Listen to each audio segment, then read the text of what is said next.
Udaipur martial arts academy के खिलाड़ियों ने प्रथम ब्रेकअप स्टेट कराटे चैंपियनशिप में शानदार प्रदर्शन करते हुए उदयपुर का नाम रोशन किया। MPUAT कैंपस स्थित इंडोर स्पोर्ट्स हॉल में आयोजित इस प्रतियोगिता में एकेडमी के खिलाड़ियों ने कुल 27 पदक जीते, जिसमें से 14 स्वर्ण, 7 रजत और 6 कांस्य पदक शामिल हैं। इस उपलब्धि के साथ उदयपुर मार्शल आर्ट्स ने रनअप की ट्रॉफी भी अपने नाम की। गोल्ड मेडलिस्ट में हरिका यादव, दिया मेनारिया, अक्षिता वर्मा, तन्वी गुर्जर, लक्षिता सुथार, लक्षिता सालवी, भव्यांश मेनारिया, संयम पटेल, आराध्य चौधरी, युवान पालीवाल, दिलीप सिंह, सारंग देवोत और अर्पिता शर्मा शामिल है।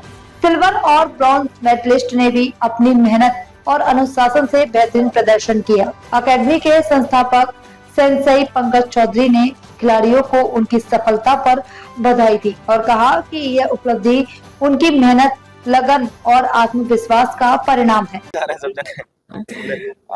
जी सर, जब आई थी उसके अगले दिन अपने मुख्यमंत्री साहब यहाँ आए थे और उनके ऊपर ये बात आई थी कि भाजपा या यूडीए के ऊपर ये प्रेशर था कि भजन लाल जी आ रहे हैं, हमारे ऊपर प्रेशर है, ये मकान किराए। ये बात भी हमारे सामने हो सकता है, बिल्कुल। उससे पहले, उसके बाद ही दूसरे दिन, उसी अगले दिन वो आए थे, वो आके गए। दूसरे दिन गिराया। एक दिन पहले ये गिराया, एक दिन बाद गिराया, एक दिन पहले गिराया। हाँ सही। चली गई, लोन की किस्त कैसे भरेगी? सर, यूडीए की कार्रवाई हुई है यहाँ पर, क्या कुछ कहना चाहिए? इसको यूडीए की कार्रवाई नहीं कही, इसको यूडीए की तानाशाही कहना मतलब ठीक उचित रहेगा, क्योंकि जिस तरह से गुंडागर्दी और तानाशाही की यूडीए ने, यूडीए का अर्थ क्या होता है? डेवलप करना, मतलब गरीबों को जो मकान बने हुए उनको गिरा के, उनके आशियाने उजाड़ के, उनकी जिंदगी बर्बाद करके किस बात के यूडीए का विस्तार वही ग्राम पंचायत थी और शेड्यूल एरिया में है। शेड्यूल एरिया में पहली बात तो ये है कि यूडीए नगर पालिका नगर परिषद असंवैधानिक है, उसकी लड़ाई हम लोग लड़ रहे हैं। बिना मेसा कानून अनुच्छेद 243 जेड में स्पष्ट कर रखा है कि शेड्यूल एरिया के अंदर नगर पालिका नगर परिषद असंवैधानिक है। अगर उनको लागू इम्प्लीमेंट करना है तो मेसा कानून आना अनिवार्य है। मेसा कानून सेंट्रल गवर्नमेंट ने ड्राफ्टिंग कर रखा है, लेकिन बिल पास नहीं किया है।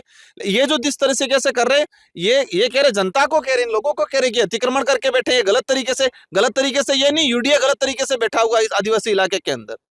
आज जिस तरीके से महिलाओं की पीड़ा सुन रहे, जिन्होंने घरों में बर्तन साफ करके झाड़ू लगा के खून पसीने की कमा के मकान बनाया है, सुबह गए शाम को आके देखा मकान गायब है, बच्चे गए वापस आके देख रहे मकान गायब है।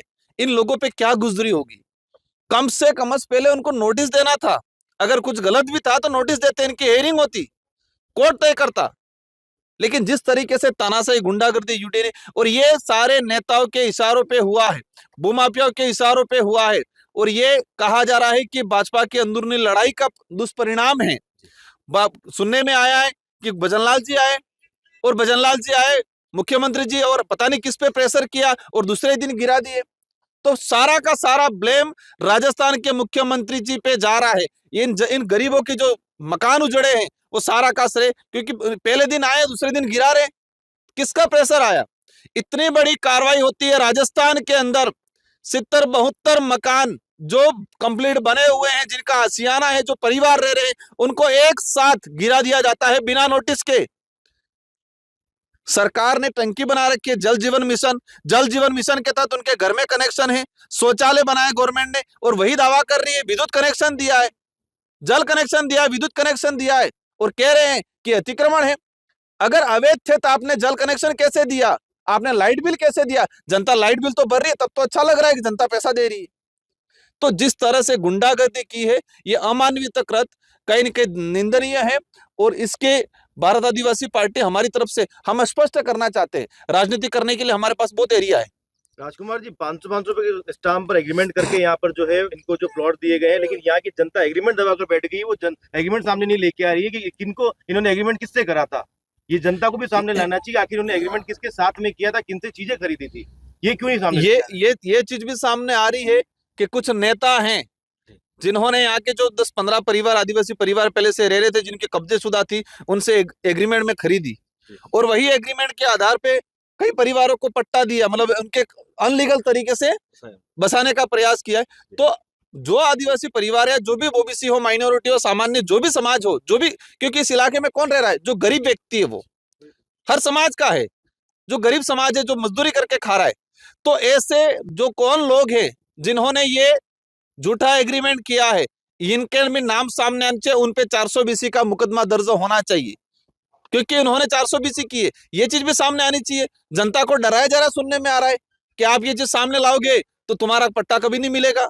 मतलब जनता तो दोनों तरफ फंसी हुई है, कुछ बात उजागर करे तो भी दिक्कत है, नहीं करे तो भी दिक्कत है।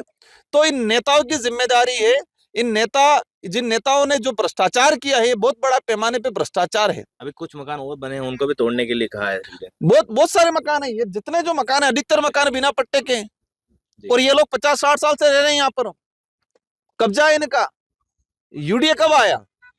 मतलब आप कुछ दिन बाद आके तय कर रहे हो कि अवैध है, और जो है बरसों से रह रहे हैं, जिनका अपना जीवन गुजरा, उनके दादाजी, उनके पिताजी की यहाँ मृत्यु हुई है, इनका यहाँ पर सब कुछ है, और उनको कह रहे हो कि आप अवैध है। तो ये जितने जो उदयपुर के आसपास जिस तरह से भूमाफिया और यूडीए और नेताओं के द्वारा आदिवासी हो, दलित हो, पिछड़ा हो, ओबीसी हो, कोई भी गरीब समाजों के साथ जिस तरह से अन्याय हो रहा है, वो सरासर गलत है, और इसमें वर्तमान नेताओं की जिम्मेदारी है। भाजपा के लोग कहते हैं डबल इंजन की सरकार है, इनके यहाँ पे वाड़पन से लगा के सांसद तो सब भाजपा के बने हुए, और उनकी कहते हैं हमको पता ही नहीं है। गजब की बात है। आपके क्षेत्र में यहाँ के सांसद जी हैं, यहाँ के विधायक जी हैं, आपके क्षेत्र में 60, 70, 80 मकान गिर रहे हैं, और आपको कह रहे हमको पता ही नहीं है।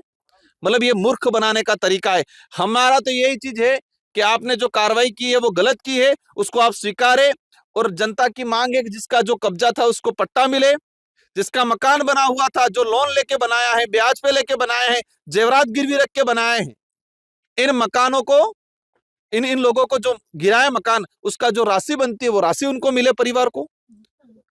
ये हमारी मूल, और जिन्होंने अधिकारियों ने जो किया है अवैधानिक, उन पे मुकदमा दर्ज हो, और जिन नेताओं ने गलत तरीके से पट्टे भी बांटे, उन पे भी 420 का मुकदमा दर्ज हो। भारत आदिवासी पार्टी किस तरह से इन पीड़ित परिवारों के साथ खड़ी रहेगी? हाँ, बिल्कुल रहेंगे। आज मेरा निर्वाचन क्षेत्र नहीं है, फिर भी मैं इन लोगों के लिए आया हूँ। तो हम लोग तो जहां पर भी अन्याय होता है, अत्याचार होता है, वहां जाके साथ खड़े रहते हैं। सर अद्दा चुनाव के अंदर में जो है बीजेपी पार्टी कहीं नजर नहीं आ रही। कल की वोटिंग है जिस तरीके से, लेकिन पहले था कि नरेश मीणा को समर्थन दिया जाएगा, लेकिन अब वो चीज कहीं नजर नहीं आ रही। हमने